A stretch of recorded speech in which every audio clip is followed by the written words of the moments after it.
Saludos a cada uno de ustedes. Una vez más nos volvemos a encontrar y les agradezco, como siempre, que me estén acompañando para estudiar el mensaje de la palabra en este día. Así es que voy a pedirles que vayamos al libro de Primera de Juan, el capítulo 2, versículos del 15 al 17. Y como acostumbro, leo yo de la Biblia de las Américas este pasaje que dice así: No amen al mundo ni las cosas que están en el mundo. Si alguien ama al mundo, el amor del Padre no está en él. Porque todo lo que hay en el mundo, la pasión de la carne, la pasión de los ojos y la arrogancia de la vida, no proviene del Padre, sino del mundo. Y el mundo pasa y también sus pasiones, pero el que hace la voluntad de Dios permanece para siempre. Señor, bendiga su palabra. Vamos a ir en oración. Oremos. Padre, gracias te damos, Señor, en este día, por darnos pues la oportunidad y el privilegio de poder estudiar una vez más tu palabra. Señor, venimos pues reconociendo que vivimos en un mundo en el cual obviamente, Padre, el pecado es quien controla la maldad, y nosotros como cristianos pues vivimos, Padre, en un mundo en el cual obviamente no se busca el que tú seas honrado. Como cristianos, ayúdanos a tener una perspectiva diferente. Ayúdanos a entender que somos peregrinos, que vamos pasando en este mundo y que, Padre, tú tienes algo muy diferente para nosotros allá en el cielo. Ayúdanos pues a entender que debemos de honrarte y debemos de confiar en tus promesas y no aferrarnos, Señor, a este mundo como aquello, Padre, que tiene más importancia. Ayúdanos pues, abre nuestra mente, nuestro entendimiento. En el nombre de Cristo Jesús pedimos esto. Amén.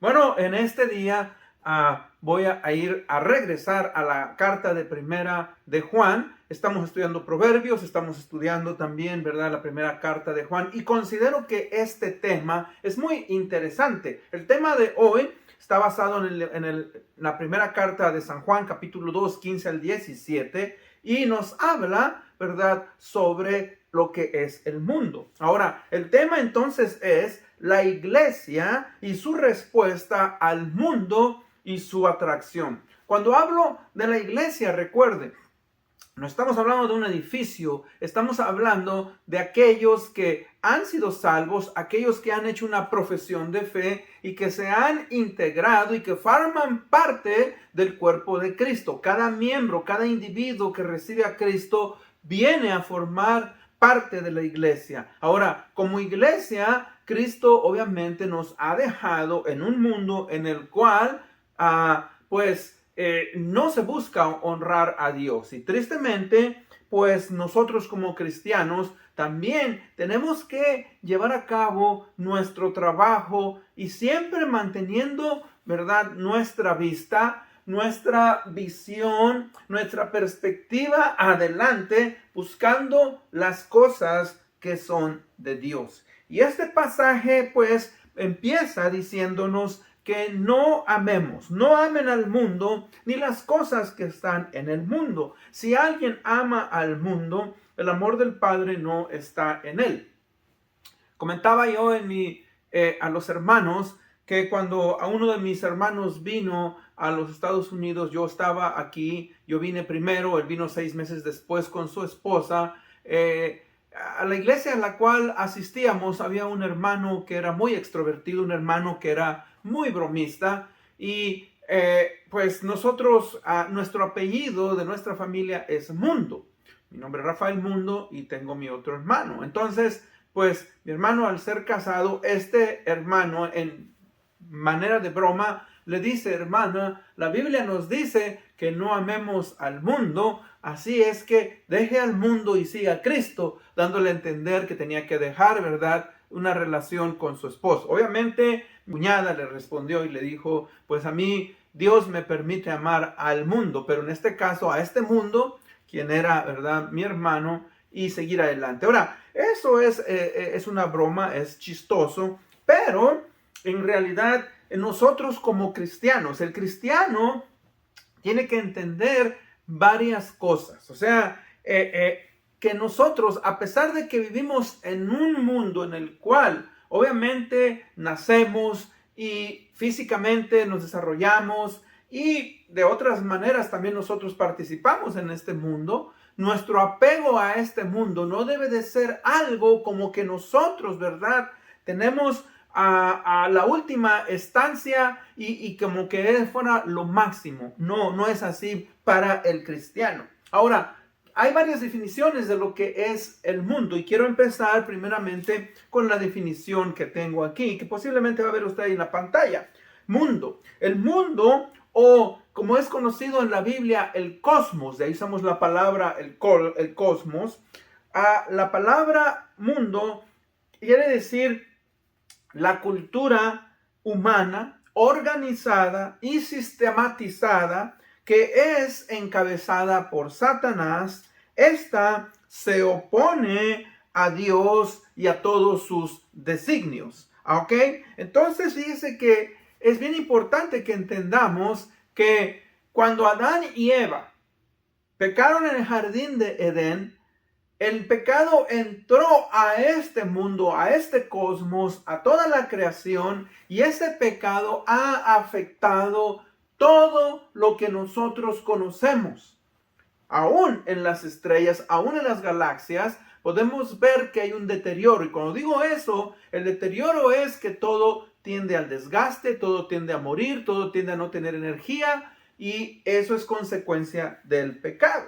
Ahora, la palabra de Dios nos dice aquí, pues, que no amemos al mundo. Ahora, lo que nos está dando a entender este pasaje es que debemos de tener cuidado de no tener una gran devoción hacia cualquier parte física o cultural en este lugar en el cual nosotros habitamos. Cuando digo una devoción es el poner las cosas materiales o no materiales o de la cultura como algo superior a lo que realmente existe en el cielo y que obviamente proviene de Dios. O sea, el cristiano no debe entonces de poner las cosas de este mundo como prioridad, sino buscar las cosas del cielo. Ahora, ¿por qué? Porque recuerde, el cristiano, una vez que ha recibido al Señor Jesucristo, sale de una manera de pensar que obviamente es forjada por este mundo y, como dije yo anteriormente, por Satanás. Ahora, ¿por qué le digo eso? Mire, voy a leerle en el Evangelio de Lucas, capítulo 4, versículo 4 me parece que es. Lucas 4, y leo yo de la Biblia de las Américas este pasaje cuando le dice, el diablo lo llevó a la altura y le mostró en un instante todos los reinos del mundo. Está hablando de la tentación que Satanás le hizo al Señor Jesucristo después de haber ayunado 40 días. Dice el versículo 6, 4:6, porque todo este dominio y su gloria te daré, le dijo el diablo, pues a mí me ha sido entregado y a quien quiero se lo doy. O sea que ve usted que en el momento en que Adán y Eva pecaron, ellos perdieron, ¿verdad? Ese control, ese reino que Dios les había dado para que ellos vivieran en este universo y fue dado a Satanás. Satanás tiene entonces el poder de poder cambiar y transformar las mentes tanto de aquellos ángeles malignos como de los seres humanos. Entonces, fíjese que ese es el problema. El problema es, ¿verdad? Pues que nosotros debemos de entender que hemos salido de una manera en la cual vivíamos anteriormente. Ahora dice, el cristiano pues ya no es parte de este sistema en el cual vivimos. Somos ahora extranjeros y peregrinos. Y en el libro de 1 Pedro 2:11 dice, amados, yo os ruego como extranjeros y peregrinos que os abstengáis de los deseos carnales que batallan contra el alma. Entonces, fíjese que se nos hace la invitación pues a que nosotros ya no, ¿verdad? Pongamos nuestras esperanzas, nuestros planes, nuestro futuro en las cosas terrenales, sino en las cosas celestiales. Decía yo, o digo, que todo lo que entonces el pecado ha tocado por medio del pecado original, ya no tiene un propósito, el propósito original, o sea, el mundo en el cual vivimos es muy diferente al mundo en el cual Dios hizo originalmente. O sea que nuestra perspectiva de lo que es eterno ahora ha sido distorsionado por una mentalidad que es muy diferente a la de Dios. Y cuando le digo todo esto, o sea, estamos hablando de filosofías, culturas, subculturas, maneras de gobierno. Todo eso es afectado, ¿verdad? Ahora por Satanás. Y no nos permite percibir, ¿verdad?, a Dios de la manera que debería entonces de ser. O sea que, fíjese, en resumen a lo que estoy diciendo, este mundo entonces no puede proveer lo que Dios intentó en su plan original. Por eso es que nosotros como cristianos tenemos una nueva naturaleza. Y esa nueva naturaleza, ¿verdad?, nos hace poner nuestros planes, nuestros anhelos, nuestros deseos del mundo y cambiarlos por lo que la palabra de Dios nos dice. Ahora, recuerde, porque la palabra de Dios nos dice pues que el cielo y la tierra pasarán, pero mis palabras no pasarán. O sea, este mundo va a ser desintegrado, este mundo y todo el universo va a ser transformado por Dios, porque su propósito original, ¿verdad?, ya no sirve de acuerdo al plan de Dios. Ahora, cuando estamos hablando pues del mundo, recuerde, primeramente tenemos varias definiciones. La primera definición es que el mundo significa la tierra y los cielos que van a pasar. O sea, la tierra y los cielos, esa es la primera definición. También tenemos, ¿verdad?, otra definición que había mencionado, es parecida. El mundo es un sistema de gobiernos y sociedades creadas por el hombre. Ahora, algunos de estos sistemas son buenos, otros son malos, algunos son mejores, otros no son tan buenos, pero recuerde que no vamos a encontrar perfección. No vamos a encontrar perfección. Por eso es que el creyente, ¿verdad?, debe de tener en cuenta eso, porque vive en un mundo y tiene que buscar la manera de vivir mejor conforme a la voluntad de Dios. Y a veces tenemos que rechazar, tenemos que oponernos a ciertas maneras en las que el mundo vive. Por eso, por ejemplo, los cristianos, una persona que ha nacido de nuevo, por eso se opone al aborto. ¿Por qué? Porque nosotros entendemos que Dios ha establecido la vida desde la concepción. En el momento en que, ¿verdad?, se unen el óvulo, el esperma y forman un nuevo ser. Esa es la vida que comienza en ese momento, y en el mundo se nos ha enseñado, o muchas personas creen, ¿verdad?, que eso es solamente un tejido, que es algo que no va de acuerdo o sea, tú puedes hacer lo que tú quieras con tu cuerpo. Entonces, fíjese cómo ese mundo que nos afecta y nos persigue de una manera diferente. También, cuando hablamos del mundo, significa un sistema de pecado, fíjese. O sea, en el cual se incluye la lujuria, la maldad, el orgullo y la rebelión sobre todo a Dios. O sea que en este mundo hay mucha gente, ¿verdad?, que vive en pecado. Gente, ¿verdad?, que está llena de maldad. Gente, ¿verdad?, que se deja llevar por sus pasiones. Gente que se deja llevar por el orgullo, y por lo tanto no pueden vivir conforme Dios quiere y están en rebelión al plan de Dios. Y el cristiano, el creyente, por lo tanto, fíjese, debe de meditar en eso y no amar, ¿verdad?, a este mundo o el estado, su sistema de pecado. Ahora, tenemos que traer un balance porque obviamente vivimos en un mundo y decía yo a los hermanos, vivimos, obviamente tenemos que trabajar, tenemos que comprar un carro, tenemos que vivir en una casa, tenemos que ir al mercado, tenemos que a tener una cuenta de banco. O sea, todas son cosas que obviamente necesitamos para vivir, aún la comida, etcétera, etcétera. Pero ahí es donde nosotros tenemos que traer un balance.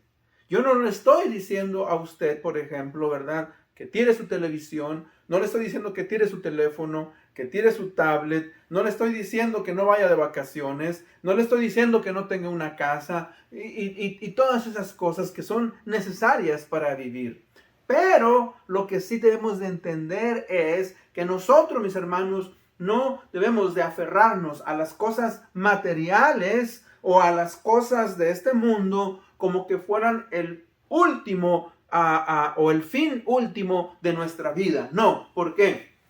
Porque eso es temporal y lo vamos a ver más adelantemente. Entonces, pues dice el versículo, no amen al mundo ni las cosas, el versículo 15, no amen al mundo ni las cosas que están en el mundo. Si alguien ama al mundo, el amor del Padre no está en él. O sea que, hermanos, el cristiano pues no debe de amar al mundo, ni las posesiones, ni los placeres, porque su prioridad es la de amar a Dios. Eso es.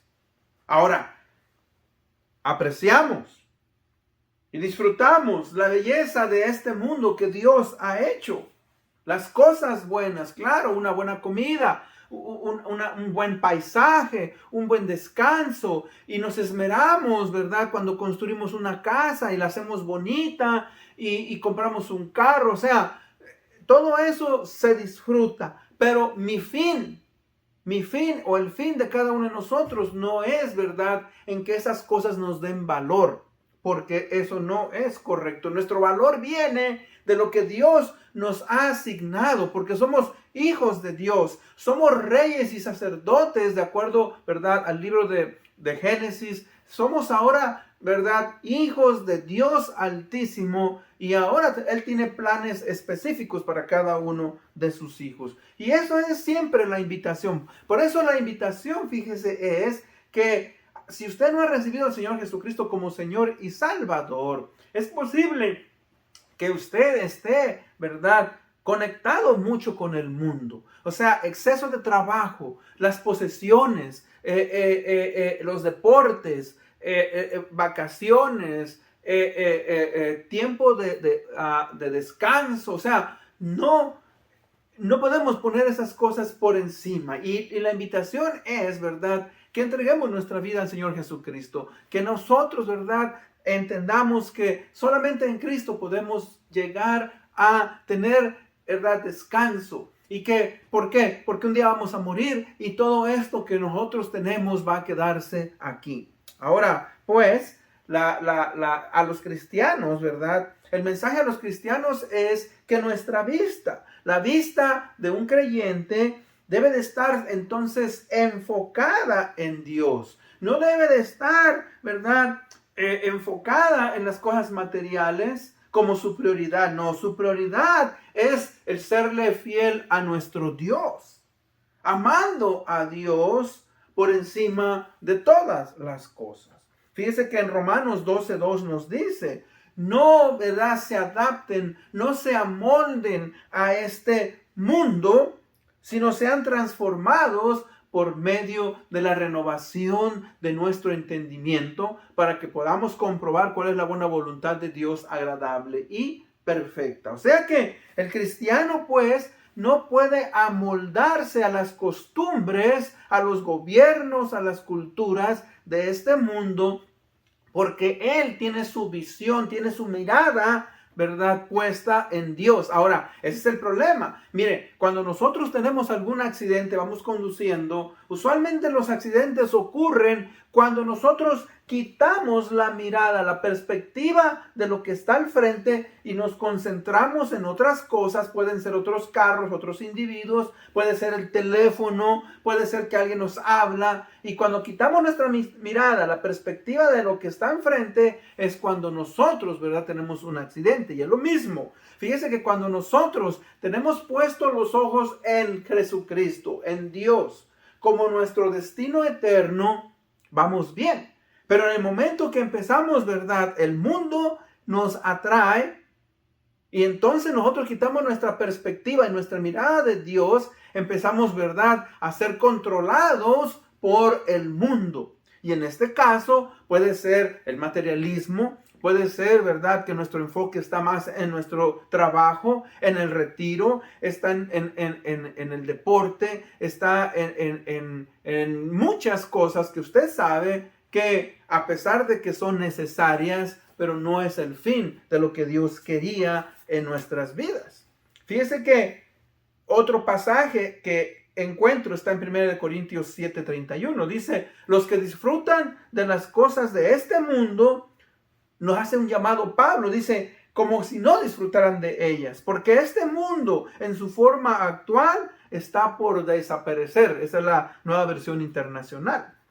Luego en 2 de Timoteo 2:4 dice, ninguno que milita, o sea, ninguno que está sirviendo en el servicio militar, dice, se enreda en los negocios de esta vida a fin de agradar a aquel que lo escogió por soldado. Y nos da a entender que nosotros ahora hemos sido llamados por Dios para vivir, ¿verdad?, para Él, y que no podemos nosotros enredarnos, ¿verdad?, en los negocios de esta vida. Y repito, por favor, el balance es bien importante. O sea, nuestra prioridad no es la de hacer dinero. Sí, Dios nos va a dar lo que necesitamos. Y si Dios nos bendice con más, amén. Pero nuestro énfasis es en que usted y yo, ¿verdad?, nos enfoquemos en Dios.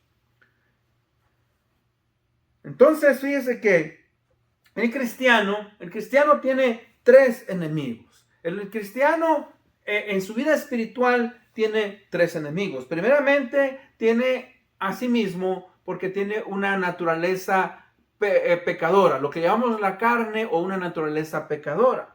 Tenemos a Satanás como nuestro enemigo y tenemos también a ¿quién? Tenemos al mundo. El mundo, como dije yo, es un sistema organizado que nos atrae. Ahora, si vemos el versículo 16, el versículo 16 dice, porque todo lo que hay en el mundo, y empieza la pasión de la carne, la pasión de los ojos y la arrogancia de la vida. O sea, hay tres pecados que incitan al hombre, al ser humano, incitan al cristiano, ¿verdad?, a caer en el mundo. Y primeramente nos dice la lujuria de la carne. Dice ahí la pasión de la carne, o la palabra pasión puede ser traducida como lujuria, ¿verdad? Algo que nos toma y nos lleva cautivos y nos controla. Fíjese que, recuerde, nosotros somos hechos de una manera diferente de otro de los animales. Tenemos cuerpo, alma y espíritu. Somos tripartitos. Tenemos alma, cuerpo y espíritu. Cada uno es diferente. Y la parte de la materia, la carne, esta, ¿verdad?, ese es el puente, fíjese. La materia es el puente entre lo físico y el alma. Y cuando digo eso, ¿por qué? Porque la carne tiene que ver con el sentir y el tocar, con el saborear, con el oler, con el oír y con el ver. O sea que entre lo físico y el alma está el asiento de lo que llamamos los deseos y los impulsos, los sentimientos, las emociones. Y fíjese que tenemos que entender que los deseos y los impulsos que nosotros tenemos no están mal. O sea, que a veces nosotros tenemos el deseo de comer, tenemos el deseo de reproducirnos, tenemos el deseo, ¿verdad?, de muchas cosas, y esto obviamente no es malo. Tenemos que tener esos deseos, ¿verdad?, para llegar a reproducirnos, para llegar a tener descanso y muchas otras áreas. El problema es, ¿verdad?, cuando esos deseos que nosotros tenemos vienen a tomar control de nosotros. Y cuando estos nos controlan, entonces fíjese que la carne, la naturaleza pecadora, empieza a desear y más y más y más. Por ejemplo, a lo que llamamos la gula. La gula, ¿verdad?, es que, fíjese, a veces es normal comer, pero el problema es cuando nosotros abusamos y comemos y ya el hambre está satisfecha, pero porque hay más, empezamos a desear. O, ¿verdad? Admiramos ciertas cosas, pero fíjese, por ejemplo, pongo los deportes. No es malo ver un juego en la televisión, pero imagínense cuando nosotros vivimos solamente para los deportes. Ahora que tenemos, mire, usted posiblemente me está viendo en su teléfono, en su tablet, en su computadora. Ahora que tenemos estos medios de comunicación que son excelentes, ¿verdad? Tenemos lo que llamamos las redes sociales y puede ser que algunas personas, algunos individuos pasen horas, ¿verdad?, viendo cosas que no deberían de estar viendo. Y eso sería el punto número 2, o sea, en cuanto a los pecados que nos atraen al mundo. Está la lujuria de los ojos. O sea, la lujuria de los ojos, ¿verdad? Esto quiere decir, ¿verdad?, que no hay nada malo en desear ver algo. El ver y desear ver algo es normal. El problema cuando nosotros, ¿verdad?, está mal, es cuando vemos y deseamos aquello que Dios nos ha prohibido. Cuando lo hacemos con concupiscencia, la concupiscencia es la atracción natural que tenemos hacia las cosas malas. Y nos empezamos a complacer. Y ahí es cuando empezamos a pecar con nuestros ojos. Y la palabra de Dios nos dice, pues, ¿verdad?, que tristemente la lujuria de los ojos, ¿verdad?, es para satisfacer nuestros apetitos sexuales e inmorales. Por eso es importante que cada uno de nosotros aprendamos a tener control de nuestros ojos. ¿Por qué? Porque esa atracción que nos llama, ¿verdad?, a desear algo que es prohibido. El Señor Jesucristo lo dijo de esta manera: el que mira a una mujer y la desea en su corazón, dice, ya pecó con ella. O sea, fíjese que empieza con la vista. Y empezamos, ¿verdad?, a formular pensamientos en nuestra mente, en nuestro corazón. Y eso es lo triste. Entonces, fíjese que por eso es importante que nosotros aprendamos a tener ese control de las cosas. Y luego viene, ¿verdad?, igualmente dice el pasaje, la arrogancia de la vida, o lo que llamamos la vanidad de la vida. Ese es el punto número 3. Esto es igualmente, nos habla de varias cosas. El orgullo de la vida significa, mis hermanos, nuestro egocentrismo. O sea que cuando una persona, un individuo, se enfoca en sí mismo y quiere que los demás lo noten, quieren, ¿verdad?, que los demás te vean y te admiren. Y esto, ¿verdad?, ese es el problema. Una persona cuya mente y pensamientos están enfocados en sí mismo. Una persona que busca y llama la atención. O sea, usted ve en el televisor, usted ve en la calle personas, ¿verdad?, que no es malo vestirse bien, pero que resaltan. Personas que resaltan su persona, su físico, para que la gente las admire. Y esto es lo que se llama la vanidad de la vida. Y a veces en los anuncios de la televisión, en la publicidad, se nos dice, ¿verdad?, que si tan solo usamos este tipo de zapatos, que si usamos este tipo de carro, que si compramos este tipo de perfume, que si nos vestimos de esta manera, etcétera, etcétera, vamos a tener nosotros, ¿verdad?, éxito en la vida.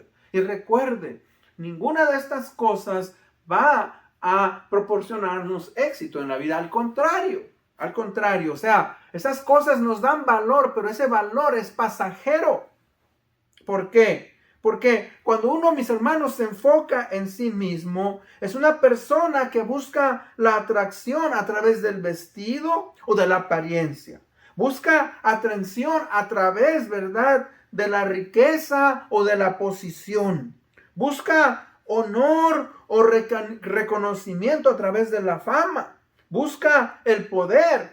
Busca posición. Busca, ¿verdad?, que todos los demás lo vean o la vean o lo vean a uno, y que uno obviamente, ¿verdad?, es lo máximo. Decía yo que había un artista en la televisión que este artista expresaba y decía que para él lo máximo era que la gente lo levantara, lo aplaudiera, lo ovacionara, que eso era lo que lo hacía sentir, ¿verdad?, que le daba propósito en su vida. Y hermanos, nosotros no estamos para ser ovacionados, no estamos para que nosotros, ¿verdad?, seamos admirados. El cristiano no debe de copiar de lo que el mundo y su sistema tiene. Dijo el Señor Jesucristo, porque el Hijo del Hombre no vino para ser servido, sino para servir y para dar su rescate por muchos. Si usted observa en este pasaje, observa que el Señor Jesucristo no vino para que la gente, ¿verdad?, lo alabara Ahora, Él es Dios, y como Dios merece nuestra alabanza. Pero fíjese que Él vino como el siervo sufriente de Dios. Y eso es lo que demanda de sus hijos. Versículo 3 dice: el mundo pasa y también sus pasiones, pero el que hace la voluntad de Dios permanece para siempre. O sea que aquí hay algo. En conclusión, el hombre que hace, o el hombre o la mujer, la persona de Dios que hace la voluntad de Dios, va a permanecer para siempre. ¿Por qué? Porque sus obras están fundamentadas en los principios de la palabra de Dios. No están hechas para sí mismo, sino para honrar y glorificar a nuestro Dios. ¿Por qué? Fíjese que cuando usted entiende que este mundo, dice aquí, es pasajero, el mundo pasa y también sus pasiones, uno sabe como cristiano que el mundo va a pasar. ¿Por qué? Esto es importante que entienda, saber que los deseos de este mundo van a pasar. O sea que, fíjese que cuando uno muere, cuando una persona muere, sus concupiscencias ya no va a ser tentado. Una persona va al Hades, al mundo de los muertos, y está esperando, ¿verdad?, ser llevado al juicio eterno. Y fíjese que cuando una persona muere, deja todo lo de este mundo, todo lo que uno ha ganado, todo lo que uno ha acumulado y todo aquello que había logrado, sea una carrera, sea un negocio, lo que sea, todo se queda. Y usted sabe eso. Ningún individuo se puede llevar a la otra vida nada de lo que ha hecho, de sus logros. Lo único que podemos llevarnos es nuestra relación con el Señor Jesucristo. Y esa es mi invitación, ¿verdad? Que cada uno de nosotros nos concentremos en honrar y glorificar al Señor Jesucristo para darle honra y gloria. Y eso es lo mejor, porque este mundo obviamente no es eterno, es pasajero. Oremos. Padre bendito, gracias te damos por tu palabra. Venimos, Señor, pidiéndote que tengas misericordia. Muchas veces nos hemos enfocado en las cosas materiales. Muchas veces nuestro corazón está pegado, Señor, a este mundo. Tenemos miedo de lo que otros digan. Padre, ayúdanos a tener una perspectiva cristiana, a recordar que somos peregrinos, que somos extranjeros y que vamos de paso, y que nuestra patria celestial, Señor, está esperándonos en el día en el cual nosotros vamos a vivir. Esto lo pedimos en el bendito nombre de Cristo Jesús, nuestro Señor y Salvador. Amén. Una vez más, les agradezco por haberme acompañado. Bendiciones. Hasta la próxima.